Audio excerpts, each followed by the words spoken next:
बिस्मिल्लाहिर्रहमानिर्रहीम। अस्सलाम वालेकुम स्टूडेंट्स, उम्मीद करते हैं आप सब खैरियत से होंगे। आज के इस वीडियो में हम class 8 general science chapter number 1 के 3 टॉपिक्स को डिस्कस करेंगे, जो कि आपने थंबनेल पे ज़रूर देखा होगा। ठीक, तो पहला जो टॉपिक है वो है आपके पास flow of energy in an ecosystem. तो इकोसिस्टम क्या होते हैं?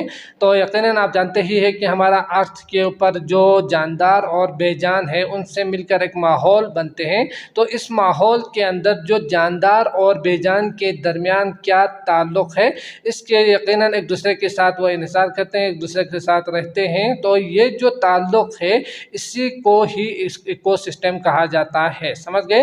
तो इसका मतलब क्या हुआ? An ecological system found by the interaction, एक दूसरे के साथ इंटरेक्ट जो होते हैं, ताल्लुक़ है, उसके साथ क्या रिलेशन है ऑफ लिविंग ऑर्गेनिज्म, जो जिंदा जानदार है, and there non living environment, तो माहौल के अंदर मौजूद जो नॉन लिविंग है उनके दरमियान क्या इंटरेक्शन है, इसी को ही इकोसिस्टम कहा जाता है। समझ गए?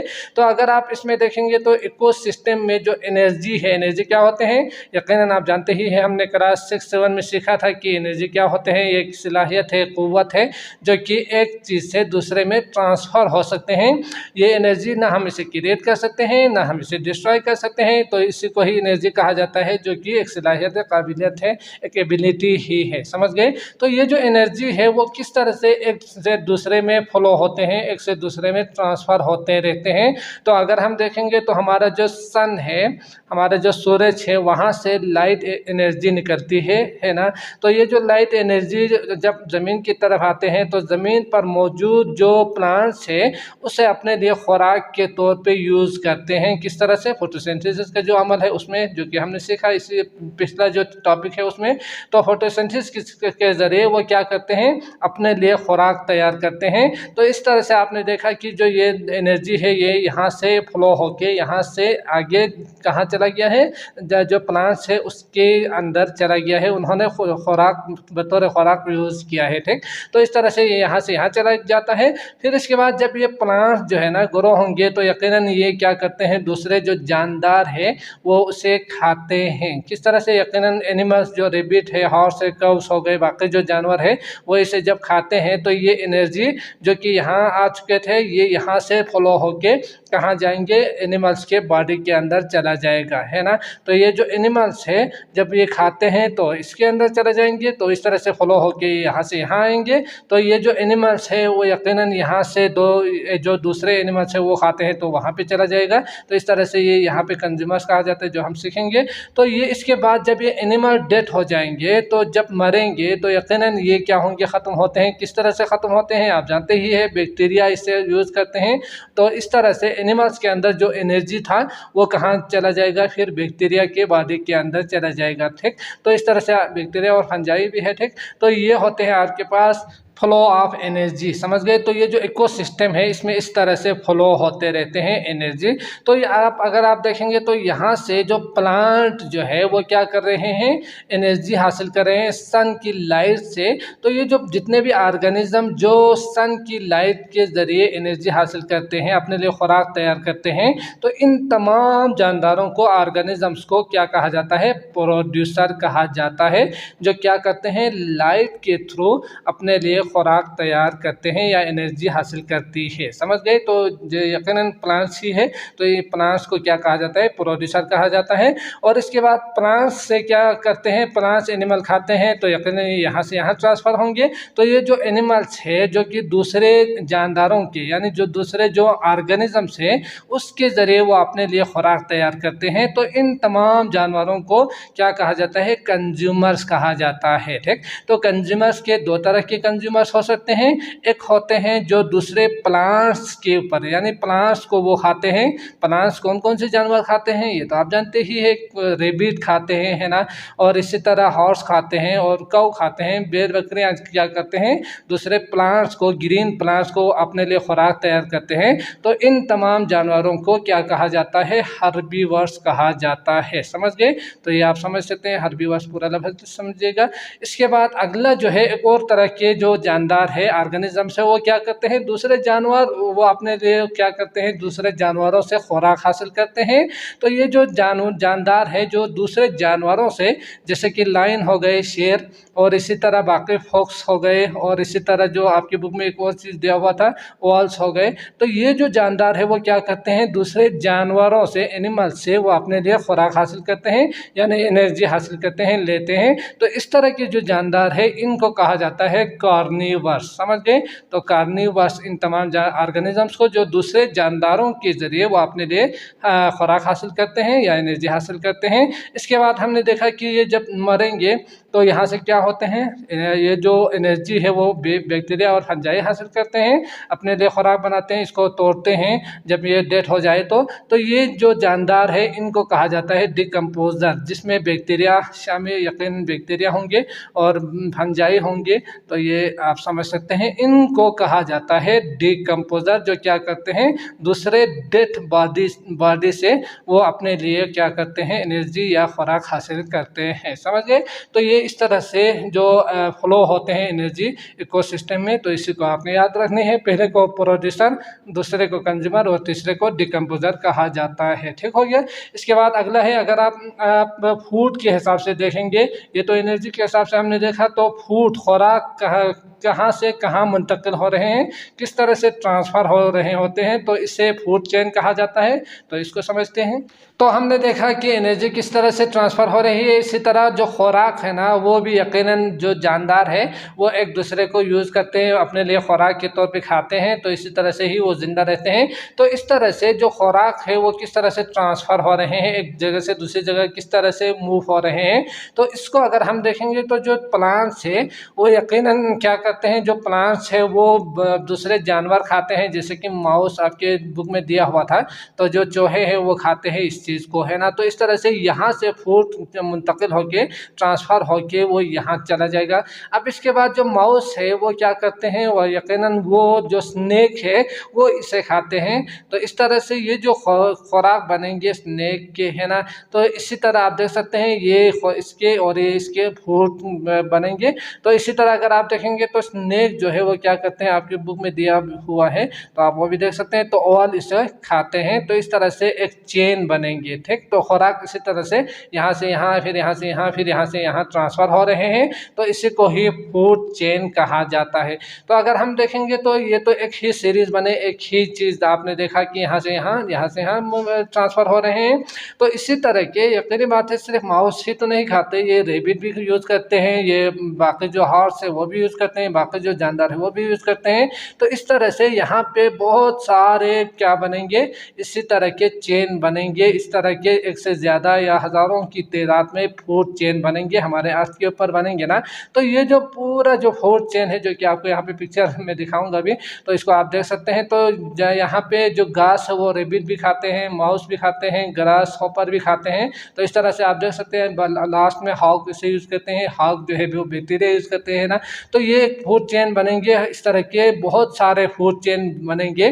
तो इसी जो पूरा जो आपको नज़र आ रहे हैं, इसी को ही क्या कहा जाता है, फूड वेब कहा जाता है। समझ गए? तो इस चीज़ को आपने याद रखनी है। फूड वेब का मतलब ग्रुप होते हैं, जो फूड चेन बहुत सारे हो तो वो फूड वेब बन जाते हैं। ठीक, तो हमने देखा कि एनर्जी जो है यहाँ से यहाँ ट्रांसफ़र होते होते मुख्तलिफ़ जगहों से जाते जाते यहाँ तक पहुँच चुके हैं। तो इसमें हम बात करेंगे कि एनर्जी किस तरह से लॉस हो रहे हैं, हमारे माहौल में किस तरह से ज़ाय हो रहे हैं। तो अगर हम देखेंगे तो मुख्तलिफ़ जो चीज़ें हैं वहाँ से हम ज़ाय कर रहे हैं या ज़ाय हो रहे हैं। तो इसमें जो पहला पॉइंट है एनर्जी ज़ाय होने का, लॉस्ट होने का, वो है आपके पास रिस्पायरेशन के दौरान, जो कि ब्रीथिंग का जो अमल है उसके दौरान रिस्पायरेशन होती है ना, सांस लेने और छोड़ने के दौरान। तो इस दौरान बहुत सारे एनर्जी जो है वो लॉस होते हैं, पहला पॉइंट। और दूसरा जो पॉइंट है वो आपके पास जो अनईटन बॉडी पार्ट्स है, जैसे कि आप जानते ही है कि जानवर जब मर जाते हैं तो उसका जो बोन वगैरह है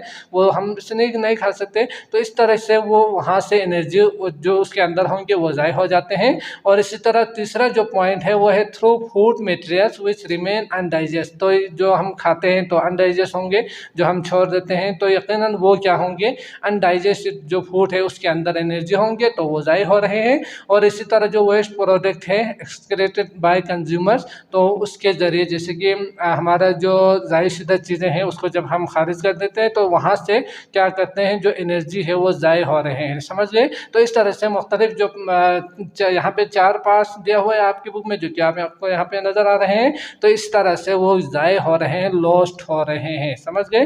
तो इसका फ़ायदा भी तो नहीं है, तो अगर ज़ाय नहीं करेंगे तो इसको हम दूसरे चीज़ों में हम यूज़ भी कर सकते हैं, तो ये चीज़ आपने याद रखनी है। तो अब आते हैं आपके पास जो पिरामिड ऑफ एनर्जी है, इसको समझते हैं। पिरामिड ऑफ एनर्जी में यकीनन हमने सीखा कि एनर्जी जो सन है वहाँ से जाते जाते वो मुख्तलिफ जो जानदार है वहाँ से ट्रांसफ़र होते रहते हैं, यानी फ्लो होते हैं, है ना। तो अगर हम देखेंगे तो सन से जो पूरा जो एनर्जी आते हैं 100% जो एनर्जी यहाँ से आके क्या करते हैं, प्लांट जो यूज़ करते हैं, करने के बाद इनको प्रोड्यूसर कहा जाता है ना, प्लांट्स को। तो ये जो प्लांट है इनको यूज़ करने के बाद कुछ जो एनर्जी है वो यहाँ से ज़ाय हो जाते हैं, लॉस्ट हो जाते हैं, जो कि हमने अभी सीखा किस तरह से। तो इस तरह से वो कुछ जो है वो लॉस हो जाते हैं। बाकी जो फ़र्ज़ करें अगर मैं 70% ले लूँ, तो जो 70% है वो क्या करते हैं, प्राइमरी कंज्यूमर इसे लेते हैं, लेने के बाद वहाँ पे एनर्जी जो है जाते हैं या यकीनन फ्लो होते हैं। तो इस तरह से आपने देखा जो 100% था वो कम होकर 70% हो चुके हैं, है ना। और इसी तरह जो प्राइमरी कंज्यूमर है वो क्या करेंगे, यकीनन कुछ जो एनर्जी है वो यकीनन वो यहाँ से ज़ाय होंगे। किस तरह से, जो कि हमने अभी देखा कि जो डाइजेशन है और बाकी जो कुछ वजूहात है उनके बिना पे ये ज़ाय हो जाते हैं। इसके बाद बाकी जो 50% समझ लीजिएगा, 40% लीजिएगा, तो जो एग्जैक्ट नहीं है, समझ गए, तो समझाने के लिए मैं बता रहा हूँ। तो जो 40% है वो यहाँ इसको मिलेंगे सेकेंडरी कंज्यूमर को, समझ गए। इसके बाद ये इसी तरह से दोबारा कुछ ज़ाय होंगे या कुछ यहाँ से एनवायरनमेंट में चला जाएगा। और बाकी जो कुछ फ़र्ज़ करें 20%, 10%, 15% जो है ना, 20-10-15% जो है वो आगे ट्रांसफ़र होते हैं टर्टियरी कंज्यूमर की तरफ, समझ गए। तो इस तरह से आपने देखा कि जितना जो प्रोड्यूसर वो बहुत ज़्यादा एनर्जी को यूज़ करते हैं, इसके बाद इसी तरह से कम होते होते टर्टियरी जो कंज्यूमर है वो बहुत ही कम यूज़ करते हैं एनर्जी को। इसके बाद आगे है changes in an ecosystem and its effect. तो अगर चेंज हो जाए इकोसिस्टम के कोई भी चीज़ तो उससे क्या असरात होंगे, इसको अच्छी तरह से समझते हैं। Changes in an ecosystem and its effect, अगर इकोसिस्टम में जो कि यकीनन एक निज़ाम चल रहे हैं हमारे अर्थ के ऊपर, इसी तरह से चलते रहे तो ठीक, अच्छी बात होगी, कोई मसला नहीं होंगे। लेकिन अगर ये जो निज़ाम है उसमें थोड़ा बहुत अगर मसला हो जाए, ऊंच नीच हो जाए, तो इससे क्या असरात हो सकते हैं, क्या इफ़ेक्ट हो सकते हैं, क्या हमारा जो माहौल है उसके ऊपर क्या बुरे असरात होंगे, इसके बारे में हम देखेंगे। तो पहला जो है, अगर वाटर चेंज हो जाए, पानी जो है उसकी मकदार कम व बेश हो जाए, जैसे कि कम भी हो सकते हैं, खुशहाली भी आ सकती हैं, और ये भी हो सकते हैं कि सैलाब की वजह से तूफ़ान आ जाए, समंदर की जो लेवल है वो बढ़ जाए, तो यकीनी बात है इससे भी नुकसान हो सकते हैं। तो अगर ये हुआ ना, तो फिर हम इंसानों के लिए भी, जानवरों के लिए और बाकी जो ऑर्गेनिजम्स है उनके जो इकोसिस्टम है उसके एक निज़ाम चल रहे हैं उसके ऊपर बहुत ज़्यादा मुतासिर होंगे, समझ गए। तो इससे यकीनी बात है फ्लोट अगर आ जाए और इसी तरह ड्रॉप हो जाए और खुशहाली आ जाए, तो इससे क्या होंगे, इकोसिस्टम पे बहुत ज़्यादा इफेक्ट होंगे। यकीनन वाटर ज़्यादा हो तो, जैसे कि बारिश बहुत ज़्यादा हो तो यकीनी बात है फ्लड हो सकते हैं, सैलाब आ सकती है, और अगर बारिश नहीं हो तो फिर खुशहाली होगी। तो इससे क्या होंगे, अगर वाटर की कमी बेशी हो तो इससे इफेक्ट हो सकते हैं इकोसिस्टम के ऊपर, समझ गए। अगर जानदारों को ज़्यादा कम पानी नहीं मिले तो वो मर सकते हैं, है ना, एक दिन भी वो ज़िंदा नहीं रहेंगे। तो वाटर एक बहुत ही अहम जो जुज़ है हमारी ज़िंदगी का वो है, तो इसको आपने याद रखनी है। वाटर हो गई पहला। इसके बाद इंट्रोड्यूसिंग न्यू पॉपुलेशन, तो नए पॉपुलेशन अगर किसी दूसरे जगह से अगर हम कोई भी जानवर या कोई भी प्लांट्स लेकर आते हो, प्लांट्स या एनिमल्स लेकर आने के बाद हम दूसरे एक और नए जगह पे हम इसको इंट्रोड्यूस करेंगे, वहाँ पे पालने की या वहाँ पे ग्रो करने की कोशिश करेंगे तो यकीनन इससे जो है ना दूसरे जो प्लांट्स या दूसरे जो एनिमल पहले वहाँ पे मौजूद होंगे वो मुतासिर हो सकते हैं, वो इससे इफेक्ट हो सकते हैं, है ना।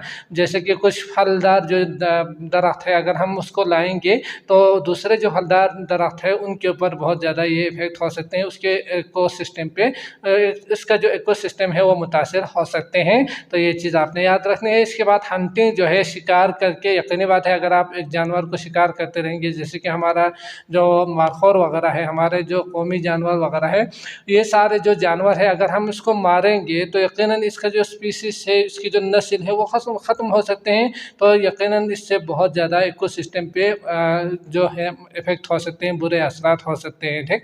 तो यकीनी बात है हमें चाहिए कि एक ख़ास मकदार में ही हंटिंग करें। जैसे कि एक जगह पे 500 कोई बर्ड्स हो तो उसमें से यकीनन कम से कम 200 तो हर साल इंक्रीज़ होंगे। तो इसमें से अगर हम 50 हंटिंग करेंगे तो कोई मसला नहीं होंगे, लेकिन अगर हम 500 मौजूद हो उसमें से 200, 250, 300 तक अगर हम मार देंगे तो यकीनन हर साल इसी हिसाब से रेशो कम होते जाएंगे, फिर इससे जो इकोसिस्टम है उसमें बहुत ज़्यादा इफेक्ट हो सकते हैं, ठीक। इसके बाद लास्ट जो पॉइंट है वो है माइग्रेशन, मतलब हिजरत करना, एक जगह से दूसरी जगह चले जाना। अगर कोई भी बर्ड्स जो है ना अगर एक जगह से दूसरी जगह वो माइग्रेट करेंगे तो ये जो बर्ड्स जो कि उसी जगह के कुछ एनिमल्स के लिए और यकीनी बात है बाकी जो जानदार है उनके लिए जो चाहिए था ये पूरा कर रहे होंगे। यकीनन जब वो यहाँ से दूसरे जगह पे माइग्रेट करेंगे तो इससे भी यहाँ जो मौजूद जानदार है वो मुतासिर हो सकते हैं, वो इफेक्ट हो सकते हैं, समझ गए। तो इस तरह से माइग्रेशन भी क्या है, हमारे जो इकोसिस्टम है उसके ऊपर बुरे असरात हो सकते हैं। इससे हमारा जो इकोसिस्टम है, पूरा जो निज़ाम चल रहे हैं उससे वो मुतासिर हो सकते हैं, समझ गए। तो इसको आपने अच्छी तरह से ज़हन में रखना है।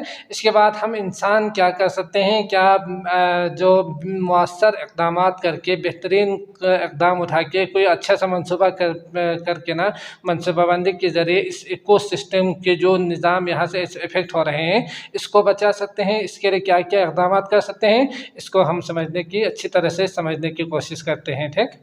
Positive impact of human on ecosystem. तो इकोसिस्टम पे क्या क्या मुस्बित इक़दाम आप हम इंसान कर सकते हैं जिसके ज़रिए ये जो पूरा निज़ाम है ना वो इसी तरह से ही चलते रहे, इसके ऊपर कोई इफ़ेक्ट ना हो, कोई मुतासिर ना हो। तो इसके लिए हम यहाँ पे 4 पॉइंट दिया हुआ है, तो इनको अच्छी तरह से समझते हैं। पहला है रिफॉरेस्टेशन, एफॉरेस्टेशन, इन दोनों को हम साथ समझते हैं। तो रिफॉरेस्टेशन का मतलब क्या होते हैं, री का मतलब होते हैं दोबारा, है ना।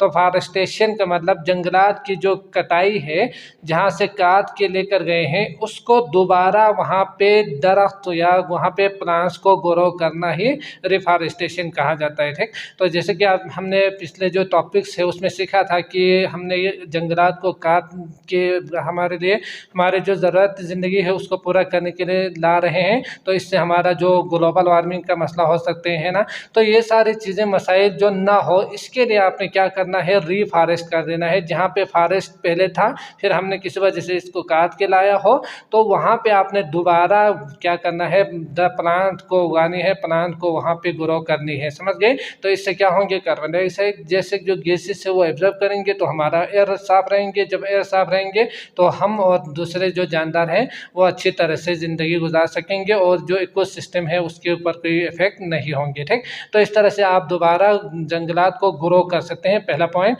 इसके बाद एफॉरेस्टेशन, अब जहाँ पे कोई जंगल नहीं हो, दरख्त नहीं हो या वीरान हो, सहरा हो और कोई ऐसी जगह जो जहाँ पे खाली पड़ी हुई हो पूरे पाकिस्तान में या कहीं पर भी, तो वहाँ पे आप जो दरख्त है या जो प्लांट्स है वो ग्रो कर सकते हैं। तो इसी को कहा जाता है एफॉरेस्टेशन, जिसमें क्या होते हैं आप नए जंगलात को खुद वहाँ पे ग्रो कर सकते हैं, दरख्त को ग्रो कर सकते हैं।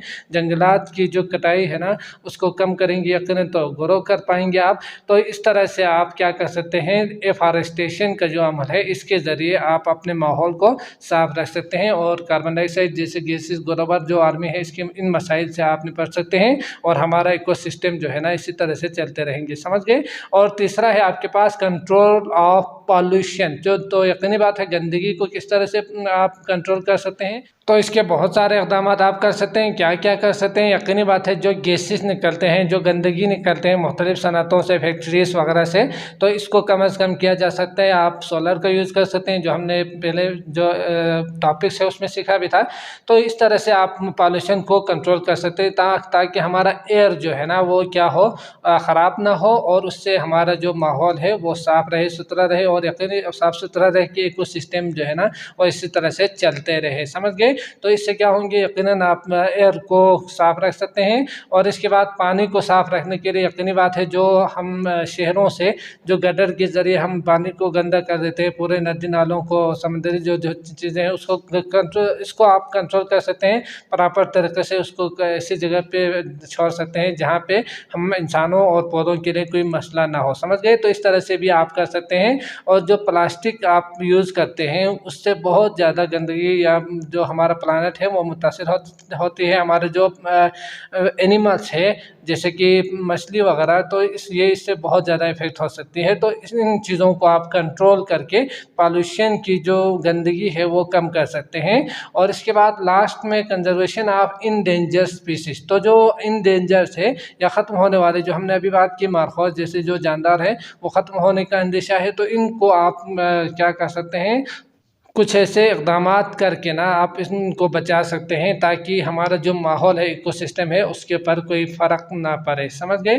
तो ये सारी चीज़ें आपने याद रखनी है, ये काम आप कर सकते हैं। इकोसिस्टम को इसी तरह से आपने अगर रहना है और हम और आपने अगर अच्छी तरह से ज़िंदगी गुजारनी है और बाकी जानवरों को और पौधों के लिए भी जो ज़रूरियात ज़िंदगी है वो पूरा होते रहे, तो ये कुछ इक़दामात करके आप हमें भी और जानदारों को मुख्तलिफ़ किस्म के जो मसाइल है उनसे बचा सकते हैं। ठीक हो गया?